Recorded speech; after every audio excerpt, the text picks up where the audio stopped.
ಲೋಕಸಭಾ ಚುನಾವಣೆ ಹತ್ತಿರವಾದಂತೆ ರಾಜಕೀಯ ರಂಗೇರ್ತಿದೆ. ಅದರಲ್ಲೂ ಕೂಡ ದಕ್ಷಿಣ ಭಾರತದ ಮೇಲೆ ಎಲ್ಲರ ಕಣ್ಣು ಇದೆ. ಯಾಕಂದರೆ ದಕ್ಷಿಣ ಭಾರತದ ಚುನಾವಣೆಗಳೇ ಭಿನ್ನ. ಅದರಲ್ಲೂ ಕೂಡ ಒಂದೊಂದು ರಾಜ್ಯಗಳು ಒಂದೊಂದು ರೀತಿಯ ರಾಜಕೀಯವನ್ನು ಹೊಂದಿರುವಂಥದ್ದು ನಿಮ್ಮೆಲ್ಲರಿಗೂ ಗೊತ್ತಿರುವಂಥ ವಿಚಾರ. ಸ್ನೇಹಿತರೆ, ಕರ್ನಾಟಕದಲ್ಲಿ ಒಂದು ರೀತಿಯ ರಾಜಕೀಯ ಆದರೆ ತಮಿಳುನಾಡಿನಲ್ಲಿ ಮತ್ತೊಂದು ರೀತಿಯ ರಾಜಕೀಯ, ಆಂಧ್ರ ಪ್ರದೇಶದಲ್ಲಿ ಮತ್ತೊಂದು ರೀತಿಯ ರಾಜಕೀಯವಾದರೆ ಕೇರಳದಲ್ಲಿ ವಿಭಿನ್ನ ರಾಜಕೀಯ ಆಗುತ್ತೆ. ಇಂತಹ ದಕ್ಷಿಣ ಭಾರತವನ್ನು ಇದೀಗ ಎಲ್ಲ ಪಕ್ಷಗಳು ಟಾರ್ಗೆಟನ್ನು ಮಾಡಿವೆ. ಅದರಲ್ಲೂ ಕೂಡ BJP ಒಂದು ರೀತಿ ಹೆಚ್ಚಿನ ಟಾರ್ಗೆಟನ್ನೇ ಮಾಡ್ತಾ ಇದೆ. ಯಾಕಂದರೆ ಈ ಬಾರಿ 400 ಕ್ಷೇತ್ರಗಳನ್ನು ಗೆಲ್ಲುವಂತಹ ಟಾರ್ಗೆಟ್ ಇಟ್ಟುಕೊಂಡಿರುವಂತಹ BJP ದಕ್ಷಿಣದ ಕಡೆಗೆ ಹೆಚ್ಚು ಒಲವನ್ನು ತೋರಿಸ್ತಾ ಇದೆ. ಅದರಲ್ಲೂ ಕೂಡ ತಮಿಳುನಾಡು ಏನಿದೆ, ತಮಿಳುನಾಡಿನಲ್ಲಿ ಈ ಬಾರಿ 6 ಕ್ಷೇತ್ರಗಳನ್ನು ಗೆಲ್ಲುವಂತಹ ಪಣವನ್ನು ಇದೀಗ BJP ತಟ್ಟಿದೆ. ಹಾಗಾದರೆ ಇಂತಹದ್ದೊಂದು ಪಣವನ್ನು BJP ತಟ್ಟಿದ್ಯಾಕೆ? ಇದರ ಹಿಂದಿರುವಂತಹ ಅಸಲಿ ಕಾರಣ ಏನು? ನರೇಂದ್ರ ಮೋದಿಯವರೇ ಇದೇ 27ರಂದು ತಮಿಳುನಾಡಿಗೆ ಭೇಟಿಯನ್ನು ನೀಡ್ತಾ ಇದ್ದಾರೆ. ಹಾಗಾದರೆ ತಮಿಳುನಾಡಿನ ರಾಜಕೀಯದಲ್ಲಿ ಏನೆಲ್ಲ ಬದಲಾವಣೆಗಳಾಗ್ತಾ ಇದೆ, ಅದರ ಕುರಿತ ಒಂದು ವಿಶೇಷ ವರದಿ ನಿಮ್ಮ ಮುಂದೆ. ಸ್ನೇಹಿತರೆ, ನಿಮ್ಮೆಲ್ಲರಿಗೂ ಗೊತ್ತಿರುವಂತೆ ತಮಿಳುನಾಡಿನಲ್ಲಿ ಇದೀಗ ಅಲ್ಲಲ್ಲಿ BJPಯ ಬಾವುಟಗಳು ಕಾಣಿಸ್ಕೊಳ್ತಿವೆ, BJP ಗುರುತಿಸ್ಕೊಳ್ತಿದೆ. ಯಾಕಂದರೆ ಇದೀಗ ತಮಿಳುನಾಡಿನಲ್ಲಿ BJPಯ ಅಲೆ ಶುರುವಾಗಿದೆ. ಅದಕ್ಕೆ ಕಾರಣ ಯಾರಪ್ಪ ಅಂದರೆ ಅವರೇ ಅಣ್ಣಾಮಲೈ. ಸ್ನೇಹಿತರೆ, ಇಷ್ಟು ದಿನ ಏನು ತಮಿಳುನಾಡಿನಲ್ಲಿ BJP ಬರೋದೇ ಇಲ್ಲ ಎನ್ನುವಂತಹ ಮಾತುಗಳು ಕೇಳಿ ಬರ್ತಾ ಇದ್ವು. ಆದರೆ ಅಣ್ಣಾಮಲೈ ಬಂದ ಮೇಲೆ ಅದನ್ನು ಸುಳ್ಳು ಮಾಡುವಂತಹ ಪ್ರಯತ್ನಕ್ಕೆ ಕೈ ಹಾಕ್ತಾ ಇದ್ದಾರೆ. ಇನ್ನು ಸ್ನೇಹಿತರೆ, ನಿಮ್ಮೆಲ್ಲರಿಗೂ ಗೊತ್ತಿರುವಂತೆ ಅಣ್ಣಾಮಲೈ ಕರ್ನಾಟಕದಲ್ಲಿ IPS ಅಧಿಕಾರಿಯಾಗಿದ್ದರು. ಅದಾದ ಮೇಲೆ BJPಯನ್ನು ಸೇರಿ ಇದೀಗ ತಮಿಳುನಾಡಿನ BJPಯ ರಾಜ್ಯಾಧ್ಯಕ್ಷರಾಗಿ ತನ್ನದೇ ಆದ ಕೆಲಸಗಳನ್ನು ಮಾಡ್ತಾ ಇದ್ದಾರೆ. ಅದರೊಂದಿಗೆ ಕೆಲವೊಂದು ಮಾತುಗಳನ್ನು ಕೂಡ ಹೇಳ್ತಾ ಇದ್ದಾರೆ.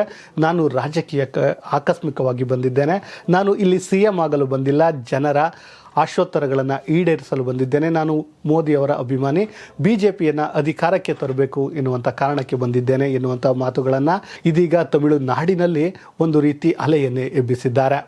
ಇನ್ನು ಸ್ನೇಹಿತರೆ, ಇದೆಲ್ಲದರ ನಡುವೆ ಮತ್ತೊಂದು ಯಾತ್ರೆಯನ್ನು ಕೂಡ ಅಣ್ಣಾಮಲೈ ಕೈಗೊಂಡಿದ್ದಾರೆ. ಅದೇ ಎನ್ ಮಕ್ಕಳ್ ಎನ್ನುವಂತಹ ಯಾತ್ರೆಯನ್ನು ಕೈಗೊಂಡಿದ್ದು ಸತತ 6 ತಿಂಗಳಿಂದ ಈ ಯಾತ್ರೆಯನ್ನು ಮುಂದುವರಿಸಿಕೊಂಡು ಬರ್ತಾ ಇದ್ದಾರೆ.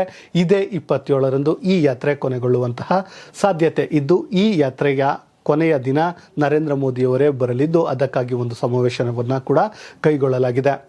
ಇನ್ನೊಂದು ವಿಷಯ ಗೊತ್ತಿರಲಿ ಸ್ನೇಹಿತರೆ, ಈ ಸಮಾವೇಶ ಏನಿದೆ ಇದು BJP ಆಯೋಜಿಸುತ್ತಿರುವಂತಹ ಅತಿ ದೊಡ್ಡ ಸಮಾವೇಶ ಆಗಲಿದೆ. ಅದು ಎಲ್ಲಿ ಅಂದರೆ ತಮಿಳುನಾಡಿನಲ್ಲಿ.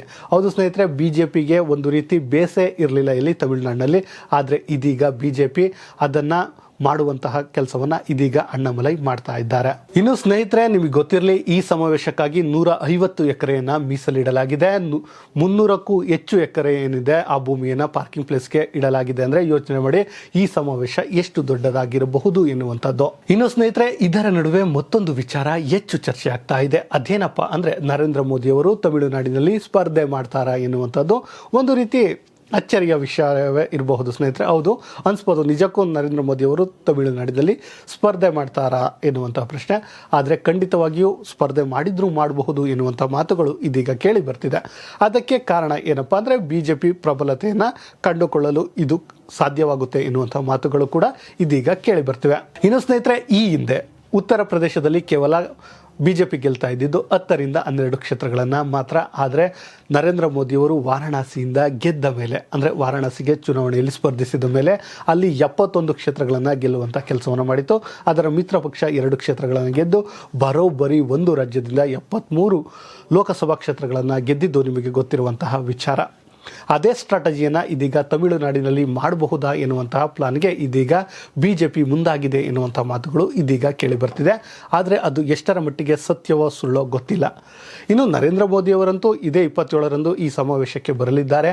ಆ ಸಮಯದಲ್ಲಿ ಇಂತಹದ್ದೊಂದು ಮಾತು ಕೂಡ ಚರ್ಚೆ ಆಗುತ್ತೆ ಎನ್ನುವಂತಹ ಮಾತುಗಳು ಇದೀಗ ಎಲ್ಲೆಡೆ ಚರ್ಚೆ ಆಗ್ತಾ ಇದೆ. ಇನ್ನು ಸ್ನೇಹಿತರೆ, ತಮಿಳುನಾಡಿನಲ್ಲಿ ಅದರಲ್ಲೂ ಕೂಡ ಕೊಯಮತ್ತೂರು ಇರ್ಬೋದು, ಕೆರೂರು ಇರ್ಬೋದು, ರಾಮೇಶ್ವರ ಇರ್ಬೋದು, ಕನ್ಯಾಕುಮಾರಿಗಳಲ್ಲಿ BJP ಬಲವಾಗಿದೆ ಎನ್ನುವಂಥದ್ದನ್ನು ವಿಪಕ್ಷಗಳು ಒಪ್ಪಿಕೊಳ್ತವೆ. ಅದೇ ಕಾರಣಕ್ಕೆ ಇದೀಗ ಅಲ್ಲಿ ಪ್ರಚಾರವನ್ನು ಹೆಚ್ಚು ಮಾಡಲಾಗ್ತಿದೆ. ಇನ್ನು ಸ್ನೇಹಿತರೆ, ಇನ್ನೊಂದು ವಿಚಾರ ಗೊತ್ತಿರಲಿ, ತಮಿಳುನಾಡಿನಲ್ಲಿ ಈ ಹಿಂದೆ BJP 1 ಕ್ಷೇತ್ರವನ್ನು ಮಾತ್ರ ಗೆದ್ದಿತ್ತು. ಅದೇ ಕಾರಣಕ್ಕೆ ಈ ಬಾರಿ 6 ಕ್ಷೇತ್ರಗಳನ್ನು ಗೆಲ್ಲುವಂತಹ ಟಾರ್ಗೆಟನ್ನು ಇಟ್ಕೊಂಡಿದೆ. ಇನ್ನು ಸ್ನೇಹಿತರೆ, BJP ಟೋಟಲ್ 400 ಕ್ಷೇತ್ರಗಳನ್ನು ಗೆಲ್ಲಬೇಕು ಇಂಡಿಯಾದಲ್ಲಿ ಎಂದು ಇಟ್ಕೊಂಡಿದೆ. ಅದರಲ್ಲಿ ತಮಿಳುನಾಡಿನಲ್ಲಿ ಕನಿಷ್ಠ 6 ಕ್ಷೇತ್ರಗಳನ್ನು ಗೆಲ್ಲಬೇಕು ಎನ್ನುವಂಥ ಸ್ಟ್ರಾಟಜಿಗಳನ್ನು ಇಟ್ಕೊಂಡಿದೆ. ಅದಕ್ಕೆ ಒಂದು ರೀಸನ್ ಕೂಡ ಇದೆ. ಅದೇನಪ್ಪ ಅಂದರೆ ಸ್ನೇಹಿತರೆ, ಈ ಹಿಂದೆ ಒಂದು ಕ್ಷೇತ್ರವನ್ನು ಗೆದ್ದಿತ್ತು, ಆದರೆ 2 ಕ್ಷೇತ್ರಗಳಲ್ಲಿ 5,000 ಅಂತರದಲ್ಲಿ ಸೋತಿತ್ತು. ಆ 2 ಕ್ಷೇತ್ರಗಳನ್ನು ಗಮನ ಹರಿಸುವಂಥ ಕೆಲಸವನ್ನು ಈ ಬಾರಿ BJP ಮಾಡ್ತಿದೆ. ಇನ್ನು 5 ಕ್ಷೇತ್ರಗಳಲ್ಲಿ 1 ಲಕ್ಷದ ಅಂತರದಲ್ಲಿ ಸೋತಿತ್ತು.